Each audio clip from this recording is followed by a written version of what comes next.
Biasanya kalau selama pandemi ini orang kan menemukan keahlian-keahlian baru.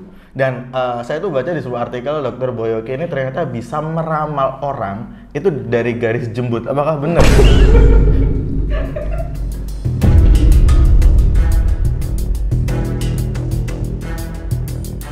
Selamat datang di konten Thomas, tokoh masyarakat. Konten ini akan mendatangkan tokoh-tokoh yang berpengaruh di dunia sekarang ini bersama host kesayangan Anda, Tian, yang muncul waktu orang-orang sakit.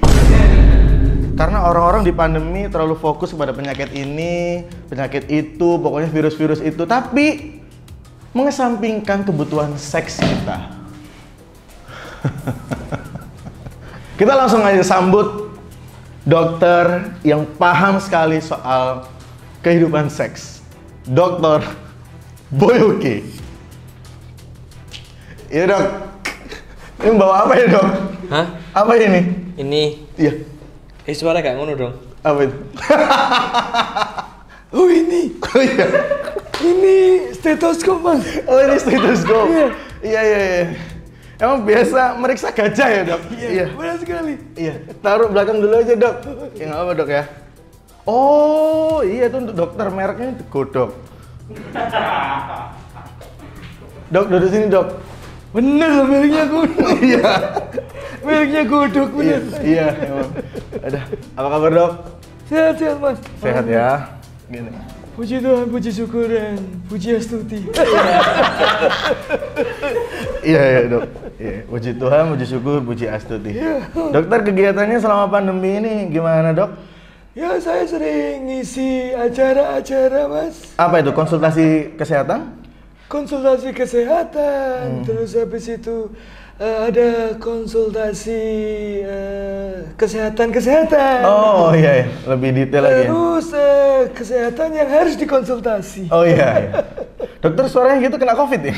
Oh, enggak, emang gini suara saya. Oh emang gitu. Laki gitu. Lagi. Duduknya harusnya gini dong dok. Oh iya. Lupa ya? Ya, oke. Dokter gini dokter, selama... Dok saya penyet. Aduh. Iya dok. Dok ini selama pandemi orang konsen ke penyakit atau COVID-19 ini mungkin sambil mengesampingkan kebutuhan seks sendiri gitu. Iya. Menurut dokter di tengah pandemi seperti ini, peran Indomie itu seperti apa dok? Hah? Kan pandemi, Indomie enggak? Nggak ada urusannya mas. Nggak ada. Nggak ada urusannya. Iya. Tetap penting nggak sih dok kebutuhan seks di tengah pandemi seperti ini dok? Sebenarnya gini mas ya. Untuk kebutuhan seks sendiri harus seimbang. Karena kan kita itu sudah banyak kehilangan. Bahkan kita kehilangan ribuan nyawa. Oke. Makanya kita harus mengimbangkan. Kita harus membuat nyawa-nyawa yang baru. Oh iya, benar. Sebagai penggantinya. Iya. Seks itu perlu mas. Oh. Kalau semua orang meninggal, terus gak ada orang lagi, gimana? Iya sih, masuk akal. Cuman ya masa tiba-tiba orang suruh ngentu-ngentu gitu enggak kan dok? Makanya dunia ini emang harus kita iman. Karena gini, menurut buku yang saya sobek. Buku apa tuh dok?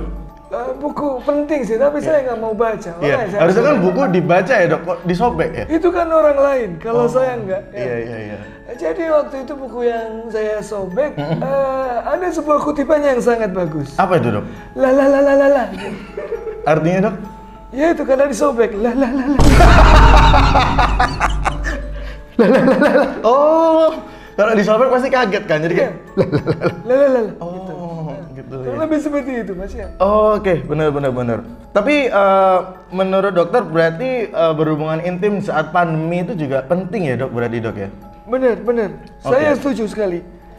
Karena berhubungan intim itu dapat meningkatkan sel-sel dalam tubuh yang sudah lama tidak bangkit. Sel apa itu dok? Ada sel yang namanya kelumpar ranang. Kelumpar ranang? Iya, itu di bagian sebelah leher. Oh. Ketika kita melakukan hubungan intim, sel kelumpar ranang ini akan turun dan bergejolak bertemu dengan hufavalin. Uvavalin. Ini tahu ya mas ya? Tahu. Tolong dicatat ya. Yang di rumah tolong dicatat. Ini penting. Hufavalin. Hufavalin.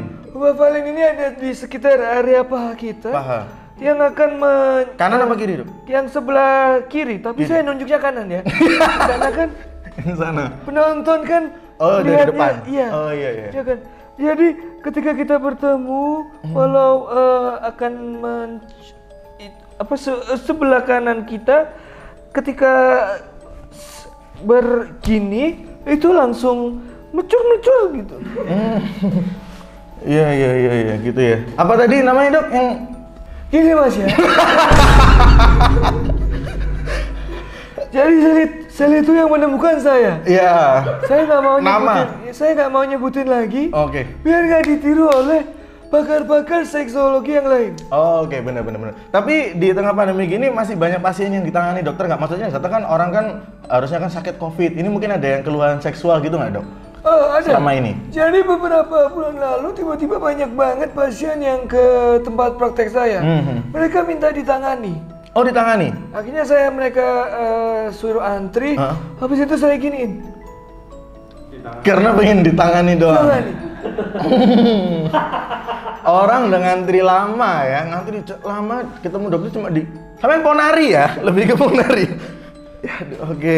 Mereka minta ditangani, Mas. Iya. Kalau dirawat? Kalau dirawat baru saya rawat. Baru dirawat. Karena mereka bilangnya, "Dok, saya butuh ditangani." Oh, gitu. Ya udah saya tangani. Iya. Lebih dipuk-puk ya, lebih kayak dipuk-puk gitu. Benar sekali. Kalau keluhannya, Dok, selama pandemi ini kebanyakan apa pasien? Keluhannya ada biasanya ketika berhubungan seks itu kayak semacam takut antara pengen gitu.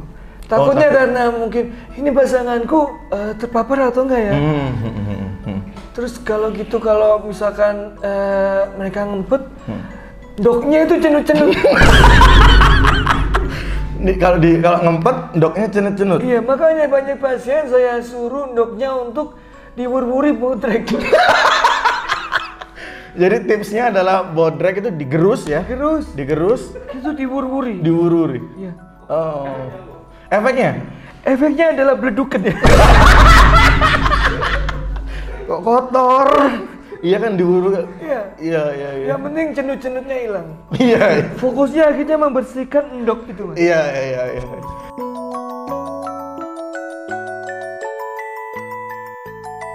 Biasanya kalau selama pandemi ini orang kan menemukan keahlian baru.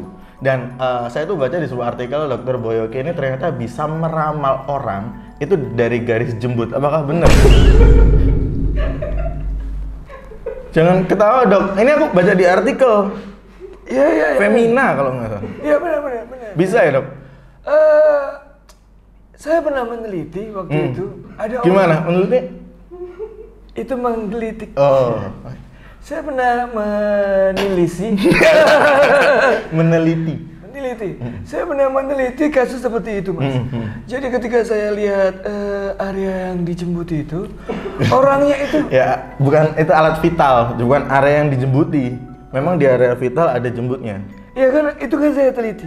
Dia orang kenapa ya? Kehidupannya kok ruwet gitu ya. Ternyata dia orang gedangan. Perempatannya emang ruwet ya. Jadi di jembutnya itu ada lampu merah yang buat dia sangat ruwet. Oh, oke. Misalnya gini, ada yang jembutnya itu tipis. Iya. Nah, itu kedepannya gimana, Dok, ramalannya? Buat orang-orang di luar sana yang mungkin berjembut tipis, nggak usah khawatir ya. Kalau pengen jembutnya tebel, kasih kamus. Iya, pasti bakal tebel sih, Dok. Iya, kasih kamus ya. Kasih kamus. Ya. Oke. Kalau misalnya ada yang jembutnya itu keriting, sangat keriting, itu terus ramalannya gimana ke depannya, Dok? Kalau keriting nggak apa-apa, rambut Krisdayanti aja. Itu keriting. Dan indah sekali dilihat. Oh, iya. Jadi kalau jembutnya keriting nggak masalah. Tidak masalah. Ini bukan jorok atau vulgar ya. Iya. Ini sekitar education. Ya. Iya. Itu kalau keriting. Kalau jembut di Krimbat tuh bagus nggak sih, Dok? Tergantung ya. Tergantung. Kalau menurut saya pakai Makarizo lebih baik. Iya. Pakai Makarizo ya bagus. Tapi agak panas di kulit. Karena ada bahan kimianya ya. Iya, benar banget. Oke, Dok. Banget. Dan di tengah pandemi gini ada nggak sih keluhan orang jadi lemah syahwat? Ngaruh nggak sih dok, pandemi dan lemah syahwat? Ngaruh. Sekarang entah kenapa tiba-tiba banyak orang yang mempraktekkan ketika berhubungan intim dengan pasangannya, mereka melakukan gaya yang unik. Gaya apa dok? Gaya jaga jarak. Gaya jaga jarak, nggak nyentuh lah dok? Ya, nggak. Kenapa enggaknya ketinggalan tadi?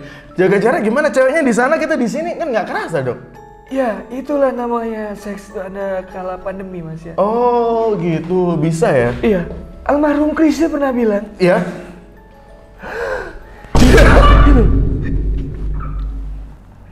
Iya, semua orang kalau mau meninggal tuh kayak gitu dok. Itu bukan ngomong enggak, bukan bilang enggak kayak gitu. Harusnya kalau bilang tuh ada quotes atau lagunya apa gitu, enggak ya? Enggak ada. Enggak ada, cuma udah selesai.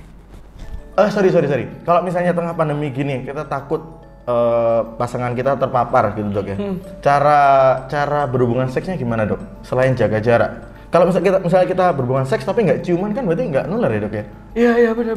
Benar ya? Sebenarnya yang perlu dikhawatirkan adalah bukan kaki saya kejepit ya, tapi iya emang kejepit beneran tadi. Jadi juga susah. Makanya gerak-gerak mejanya. Ini bukan ngejok, saya nggak pintar ngelucu ya. Iya, emang kejepit beneran. Lihat kan gerak-gerak itu mencoba keluar tadi. Masalah sebenarnya yang ditakutkan orang-orang itu ada caranya. Ketika semua teman-teman ingin berhubungan intim dengan pasangannya dan biar tidak tertular dan agar menghindari untuk ciuman, pakai helm teropong. Mereknya ada spesifik? NYC. Iya. Itu yang bagus ya dok? Iya, yang NYC. Oh, jadi usahakan biar nggak tertular pakai helm teropong. Iya, sama yang kalau pingin gede yang GBT. Iya, Gelora Bung Tomo. Ya, emang besar tuh. Gede ya? Emang besar di sana. Oke. Ini ada pertanyaan juga dari followers juga ini. Teman saya tuh ada yang open BO dok. Oh iya. Open BO. Dia tuh lagi open BO. Apa nickname-nya? Nggak dok, nggak usah. Lagi open BO ternyata dari foto sama yang datang itu beda dok. Nah itu hukumnya apa dok? Kok jadi ustadz? Kok tanya hukum? Itu harus sebaiknya dilanjutkan apa enggak dok? Konsennya apa dulu? Kalau misalkan pengen ya sekedar berhubungan intim, ya nggak masalah. Oh dilanjutkan aja nggak apa-apa ya? Tapi kalau pengen berhubungan baik, ya ke rumahnya. Bilang ke orang tuanya. Iya. Ngomong baik-baik. Oke. Seperti itu mas. Iya. Oke nih, untuk seks di tengah pandemi dok. Ini pertanyaan terakhir ya mungkin ya. Seks di tengah pandemi, menurut dokter ada nggak sih makanan-makanan yang harus dihindari biar ada yang pengen punya anak nih tapi pandemi, ada makanan yang harus dihindari nggak sih dok? Makanan yang harus dihindari adalah makanan yang ada di rumah orang ya. Iya. Itu harus dihindari, jangan sampai Anda karena lapar akhirnya Anda semena-mena. Oh. Waka-waka Semena-mena. Waka-waka. Seperti itu ya. Oke. Terus kalau berhubungan seks di tengah pandemi nggak masalah. Asal jangan di tengah bazar. Ramai banyak orang. Orang lagi beli popcorn, beli apa, ngisek di tengah-tengah, nggak boleh ya? Mainan Tamiya. Iya. Benar. Oke. Obrolan yang sangat singkat dan sangat penuh sekali ya, penuh dengan edukasi. Terima kasih buat teman-teman Komedi Sunday sudah mengundang. Sama-sama. Saya keburu-buru karena saya juga mau bikin podcast di mobil. Oh, mau bikin podcast di mobil? Iya. Podcast apa nam? Anda nggak tahu saya? Enggak. Saya Dr. Boyke William. Oh, yang nebeng Boyke itu. Oh gitu. Iya.